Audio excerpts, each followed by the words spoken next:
Coach Prime talked about the offensive line, and he mentioned that a lot of new faces are going to be seen, moving forward. How do you view the offensive line so far? We're a work in progress. Everything's new for them. Like I said before, we've hit that point in spring ball where I think we're on like number 8 today. Just too much thinking. With our system and what we do in Coach Lewis's system, we have to make maybe 1-2 calls and just come off the ball and run. And we got a lot of guys just overthinking things right now. So anytime they do that, they're just going to hesitate. And that's what we're trying to get through right now. And honestly, it's just trying to find the 5 that are going to work together right now. It's always tough when you're introducing new people to new schemes, and we rely a lot on combos and vertical game and everything else like that. So just the little nuances of working with each other, dropping our pad level and running off the ball. So that's a big thing right now. Remember you said at the beginning of practice that the physical element of the offensive line really needs to come along. Here we are, week 3. How does it look? We're still there. We, like I said just earlier, we've got to learn how to drop our pad level and run our feet.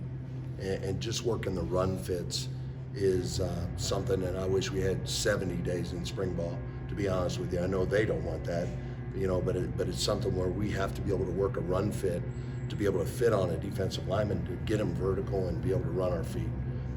I know I've said that 50 times, but it's something that they have to be. It has to be second nature for them. They have to be able to take those steps in their sleep, and that's what we're working on right now. Just the basic fundamentals. Coach, the addition of Jack Bailey this weekend, how important is it bringing in a guy that knows a system like this? Huge. Jack not only brings a bit of the mental part of it, of knowing our system, but he's a tough guy, and that's what we're lacking. And Jack's a battler. He's a tough kid. I'm happy as heck to know he's coming in, because I know what he brings. Not only just on the game day, but in scrimmages or anything else. But Jack, an individual, is one of those guys that is constantly working, man. That guy wants to get better every rep. And that's you need that, especially offensive linemen, because they're going to learn from me, but they're going to learn from those guys around them more than me, just from watching how guys work, and that's what's going to be important. Coach, you have a lot of guys that were starters last year at their various colleges. Is that showing up right now? Is that kind of helping the process right now? It helps and hurts, because you break bad habits. And not saying bad habits, because everybody coaches O-line different ways, but it's our system. It's buying into our system and knowing, all right, when we're going to work that deuce on our gapping unit, how we block that deuce, what that tackle does. We're not going to gallop. We're not going to take certain steps that other people teach, which is fine. We just don't do that. I want guys that are flat running off the ball. When you were at Kent State, how long did it take to get that conditioning piece down? The conditioning piece? It was different in fall camp, and I'm looking forward to that here, because we hit our stride there, and then we went to COVID, kind of knocked us back a little bit with our numbers and our practices, but then we ended up picking up. But when this thing's rolling, it's a thing of beauty, man. For an offensive lineman, I said before, it's a blast, because they're pulling, they're running, they're working techniques, they're out in space. It's a fun offense for an offensive lineman. And yeah, they're conditioning, but they don't think about it. And that's what I have to get in their head, and keep going those 10, 12, 15 play drives, man. It's going to pay off, and that's what we're getting to right now in our practices. You have, Tank, Wiley, and Van Wells were all starters here last year. What's your early impression of those guys? Those guys are workers, man. I'm happy with them. They're all doing good things. They're all working right now. They're all improving.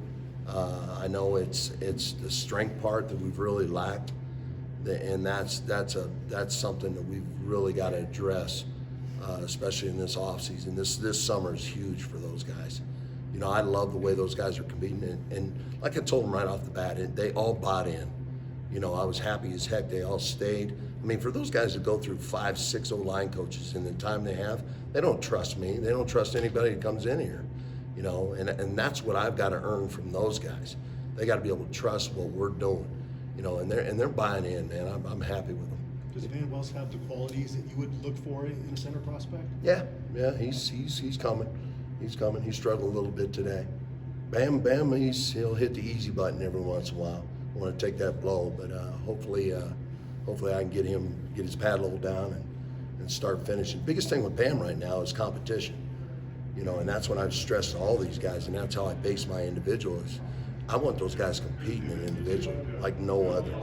And Bam knows we've got some good centers coming behind him, but he doesn't have that guy pressing to take his job right now.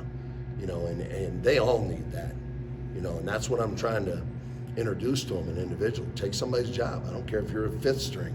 Jump in there against that number one and take his job. Because once you get it, I'm going to try to replace you. You know, so that's the way it works. What have you seen from Tyler Brown so far?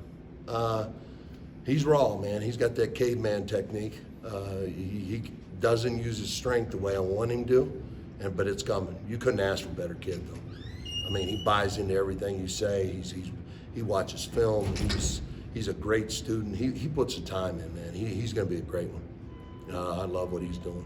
Is someone like Tank just exciting for you to work with as an O-line coach, just given his size and just the frame and potential that he has? Obviously, last season he got plenty of chance to start, and it seemed like he was growing with each snap he played. The biggest thing about Tank is what people don't realize. He's never had an off season.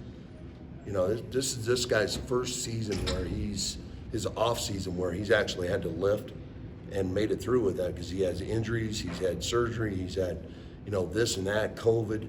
You know, so watching him grow and watching what he does now, he's got a natural punch, which I actually love in pass pro. He knows how to work his hands. Now it's just a matter of with the big tall cats, man, you got to work on the flexibility and being able to bend, not just at the waist, but dropping their hips and dropping their knees. And he shows some signs of being a great one, you know, and he's another one, man. They're doing a great job. They're all working hard.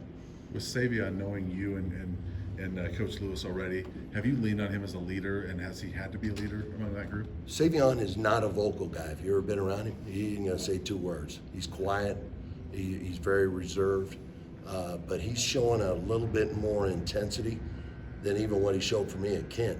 You know, so he's taking that. He knows where I'm coming from on that vocal stuff. You know, I hate those rah-rah guys who just grunt and do everything else, but they don't do anything on the field. You know, so he knows he's going to lead by example. You know, and he's got that toughness in him. And again, it's just a matter of it's just like Tank. You know, walking in here, I'm seeing all these tall cats that I haven't seen ever in my coaching career with the length we have. Now it's just a matter of getting the strength, being able to bend and run off the ball. When you watch film of a recruit or a transfer, what are you looking for on tape to see if Finish. they can play? I'm looking to see where they're at the end of a play. To be honest with you, first thing I look for, and I've learned from some great offensive line coaches, been around some great people, you know. So I take bits and pieces of everything that I can fit into our system, and that's what I'm looking for. But I look for finish, and I look for athletes, and then also what he asked me before, I look for that grinder. You know, what's this guy doing at the end of the play? Is he walking? Is he watching the play? Or is he the first guy to pick up that running back or wide receiver downfield? That's a big deal to me. You know, so that's the guys we're looking for. Thanks, Coach. Thanks, Coach. Yep, appreciate it.